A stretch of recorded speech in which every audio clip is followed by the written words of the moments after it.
and welcome to this episode of the Weekly Ring for Friday, September 15th. I'm your host, Ebony Duell, and I want to pass along some news and announcements for the week.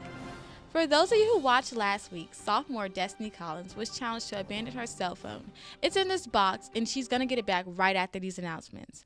Students, you have 2 weeks to get your resume ready and choose your nicest professional attire. The internship fair will be the ACES program for Thursday, September 28th. Contact Daryl Johnson, Director of Career Services, for more information. If you have not met Mr. Johnson yet, you can stop by his office in the Student Union, introduce yourself, and put your career plan in action. September 18th through the 23rd is Friends and Family Week. You still have time to clean your room. Please invite your loved ones and come join us on campus. Now I would like to call in Professor Lipscomb and Destiny Collins.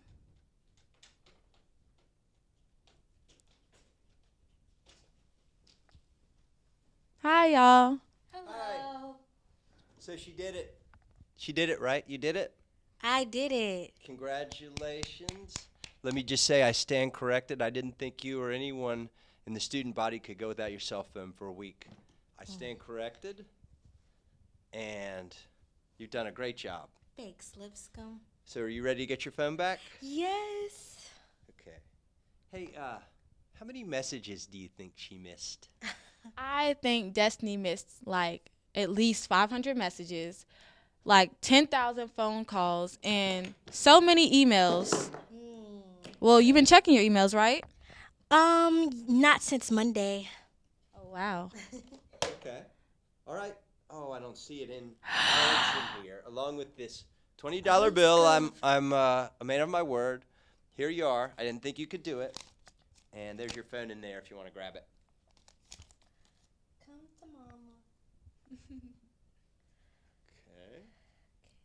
She's turning it on, everybody.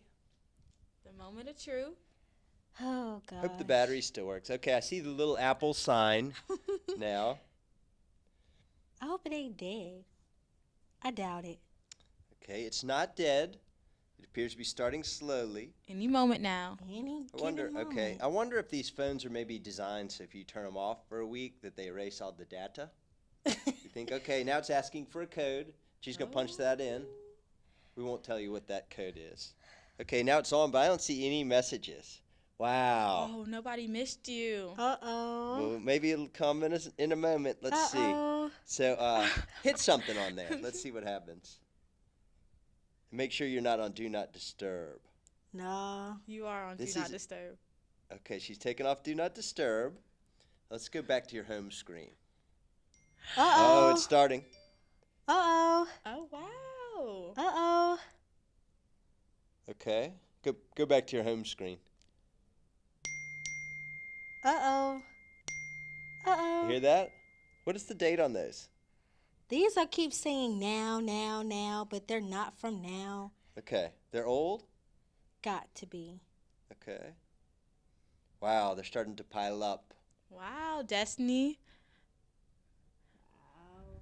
We'll go give Destiny a moment to catch up with her messages. For now, we have a video from the middle college. Every year around this time, the Bennett Middle College Bells are preparing themselves for the annual promise ceremony. Returning students and new students wear black dresses, closed-toed shoes, and new students will receive a set of pearls from the Bennett alumni. We choose pearls because it symbolizes purity, innocence, and faith. When you wear pearls, you show your wisdom, beauty, and emphasize your new beginnings.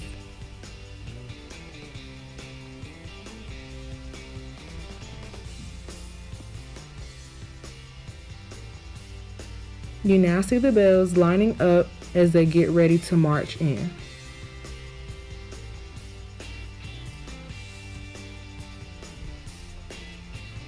These promises matter to us because it allows us to connect with our inner self and promise ourselves that we will always be the best belle we can be, no matter what the circumstances are.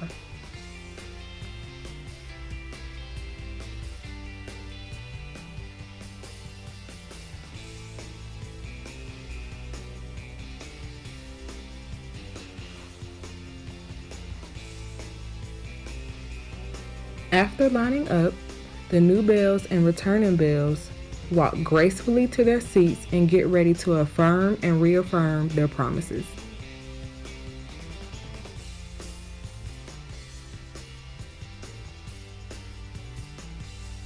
These are the bells repeating their student promises.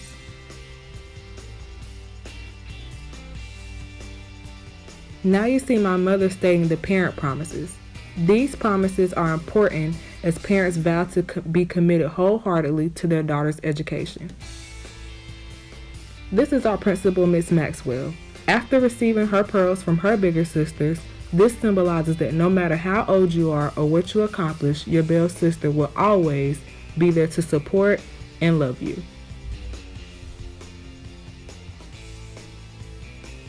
And this is a selfie with my mother. Ebony, listen to this. The messages are still piling in. It's like machine gun fire. What's the date? How far are you up to? 250 messages. On behalf of the Bennett College Board of Trustees, the faculty, staff, students, and alumni, it is my pleasure to welcome you to Bennett College. As I look across the room, I can't help but smile because all of you look so nice and professional. Before I continue, please give yourselves a hand by thinking enough of your futures to be here today. So let's clap for ourselves. I don't want anyone in here to say today that your goal is to go to law school to make a whole lot of money, because if that's the case, I really want you to reevaluate that. There are a limited number of firms in this country. There are a limited number of associates positions in this country, and everyone is not going to get out making six figures. And you have to be okay with that when you enter law school, because sometimes slow and steady is better than quick and dirty. Criminal cases are not the only ones where African Americans and other people of color are disadvantaged in the legal system. Some studies have shown that African Americans suffer worse legal outcomes than their white counterparts in civil cases as well. And the beat goes on across the board. The numbers are dismal in the corporate world, as we know. You are needed all along the legal spectrum. You have been told a lie. And most of you are living your life and preparing yourself to go to law school premised on a lie. And yes, I said it, it's a lie. You've been told that if you work hard and do good in school and make good grades and stay out of trouble, you will be successful. How many of y'all believe that? No one believes that? Oh, come on, don't lie to me. Y'all were taught, weren't y'all taught that? That is a lie. Because what they did not tell you is that working hard, doing good in school, getting good grades, staying out of trouble is really, really important. And that'll get you in the door. But what makes you ultimately successful is relationships and access. Did you ever feel like King was being unfairly targeted by the FBI? That's a mixed question, and I'm going to tell you very frankly that I felt in many instances I was walking a tightrope. I did not want to appear to be a defender or a partisan royal. I tried to play the role of being an objective scientist, like a person looking through a microscope. And indeed, in talking with Robert Kennedy and others, I say at this point, I'm trying to be as neutral a person as I possibly can be. But I did run into this problem, and that was the problem that Kennedy was a Catholic, and he had a question of whether or not he could get the Southern Democrats to support him for a second term. And there was some foot dragging in the issue of moving aggressively on civil rights because Kennedy did not want to lose. And it was the Selma incident when John Lewis was crossing the Selma Bridge and was knocked down with blood bleeding from his head, that Bobby turned to me and said, "Arthur, what do you think we should do?" And I said, "You have a choice. Your choice is, do you want to guarantee the election of Jack Kennedy for a second term, but be viewed by the world as a cruel nation, not caring about the physical health, well-being, and the welfare and the life of citizens who are not black, not white? I think it is time that you have to be more aggressive in protecting the civil rights of black Americans or Negroes or colored." And a lot of people claim or blame me for pushing the Kennedys to beginning to develop the Civil Rights Act of 1964 and encouraging Johnson to come up with the Voting Rights Act.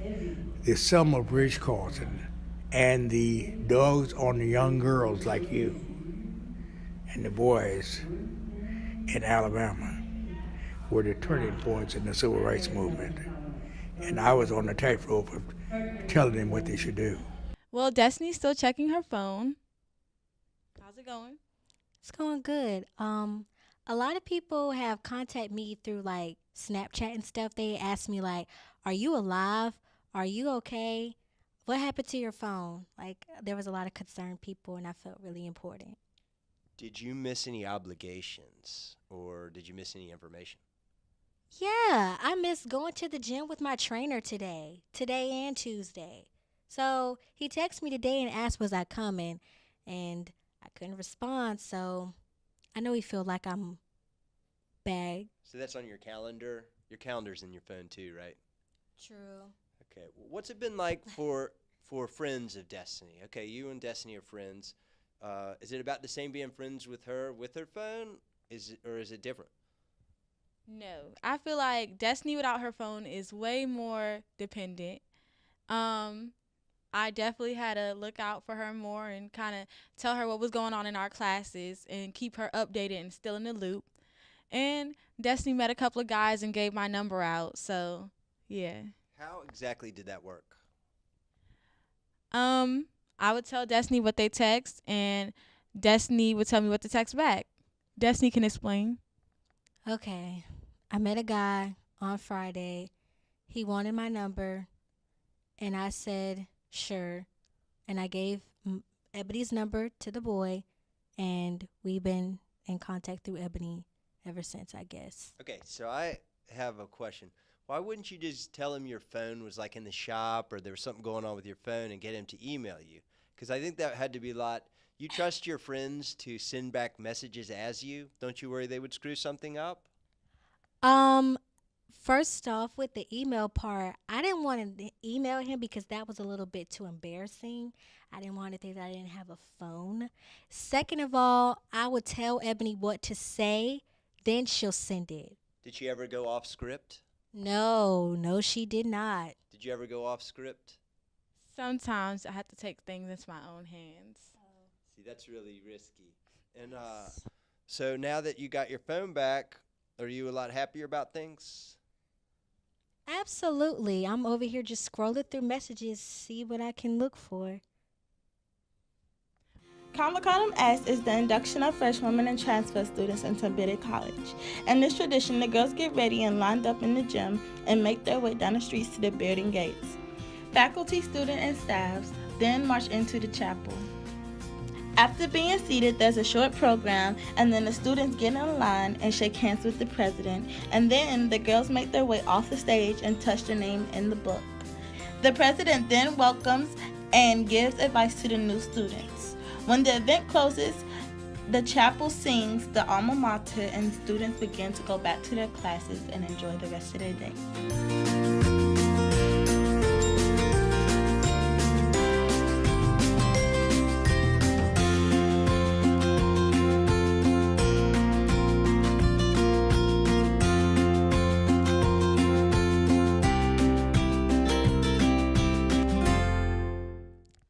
So what challenge is next for the two of you? Would you want another challenge sometime? Sure. So I have one. I've noticed that something that's changed over the last year or two maybe is that people all of a sudden have other people on FaceTime, and they're not just talking with them. The other people are just sort of hanging out. Like one person will be on a computer, and then their friend or significant other will be on FaceTime just there. So what I kind of wondered is, I wonder if a student could be in their room for a whole week, and then they would just exist in the world through somebody else's FaceTime. Like you may go to class, if Destiny was in your class, then you'd have her on FaceTime. If Nancy there behind the camera went to a social gathering, she'd have Destiny there meeting people just through a FaceTime out of her phone. And I've always wondered if somebody could pull that off. Do you think you can pull that off, Destiny? Absolutely. Well, it seems like Destiny is always up for a challenge. That's all we have for you this week, Bennett College. Contact us at info@bennett.edu if you have any announcements, want to share a talent, or want to even take on a dare.